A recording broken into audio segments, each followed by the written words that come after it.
गए। इस लड़की का नाम बेथेस्डा था। उसने जेडी को देखा तो उसकी आंखें भर आई। हालांकि वो गुस्से में थी कि जेडी ने जेल से बाहर आने के बाद उससे कांटेक्ट क्यों नहीं किया, लेकिन जेडी को देखकर उसका दिल पिघल चुका था। कुछ देर बाद बेथेस्डा चोली के पीछे क्या दिखाने के लिए जेडी को बेडरूम में ले गई और रॉक म्यूजिक चालू कर दिया। उधर जेडी और बेथेस्डा के बीच गुपचुप चल रही थी और बेचारा मोच सोचने लगा कि मैं क्या करूं। थोड़ी देर बाद वो लिविंग रूम में जाकर कार्टून देखने लग गया। तभी अचानक से एक ओरेंगुटान बंदर अंदर आया और उसने दरवाजा बंद कर दिया। मोच डर गया, लगा शायद वो उस पर हमला करेगा, लेकिन वो बंदर आराम से सिगरेट जला के पीने लगा और उससे कहा कि मेरा नाम सैमुअल है। मोच ने भी कहा कि मेरा नाम मोच है। थोड़ी देर तो सब सही चला, लेकिन फिर वो बंदर अजीब सा बर्ताव करने लगा। वो मोच के काफी करीब आ गया और उसके कान में कहा, मैं आदमी हूँ, आदमी से प्यार करता हूँ। ये सुनते ही मोच जल्दी से खड़ा हुआ और बाहर जाके सीधा कार में जाके बैठ गया। अंदर बेथेस्डा बाथरूम गई तो जेडी ने तुरंत उसका पर्स खोला और उसकी वर्क आईडी चुरा ली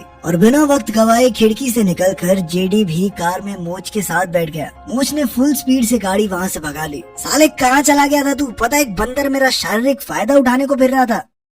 कुछ घंटों के सफर के बाद दोनों एक मोटेल में रुके। जब जेडी शावर ले रहा था तो मोच ने न जाने क्या सोचकर उसका बैग चेक कर लिया। उसमें से चिट्ठियों का एक ढेर नीचे गिरा। जब मोच ने उन चिट्ठियों को पढ़ा तो उसके होश उड़ गए। वो सारी चिट्ठियाँ उनकी माँ कैथ ने भेजी थी, उस माँ ने जो उन्हें बचपन में छोड़कर चली गई थी। एक लेटर में लिखा था कि प्लान शुरू हो चुका है, बस मोच को कुछ पता मत चलने देना। गुस्से में लाल होकर मोच ने जेडी से पूछा कि माँ सिर्फ तुम्हें क्यों लेटर लिख रही है। जेडी ने कहा, तू इमोशनल है, गुस्से में गलत फैसले लेता है इसलिए। ये सुनकर मोच और भड़क गया। उसने कहा कि तेरी सारी बातें झूठी थी ना, कोई लॉकर नहीं है, कोई पुलिस वाला नहीं है, सब बकवास है। अब वो अपना सामान उठाकर वहाँ से निकल गया, लेकिन जैसे ही वो कॉरिडोर तक पहुँचा तो उसके सामने उसकी माँ कैथ खड़ी थी। उसे इतना बड़ा झटका लगा कि वो सीधा बालकनी से नीचे की गाड़ी पर जा गिरा। बाद में वो तीनों एक साथ बैठे और बातचीत की। मोच का गुस्सा अब भी कम नहीं हुआ था। उसने कैथ से सीधे सीधे पूछ लिया कि 25 साल में कभी अपने बेटे की याद नहीं आई तुम्हें?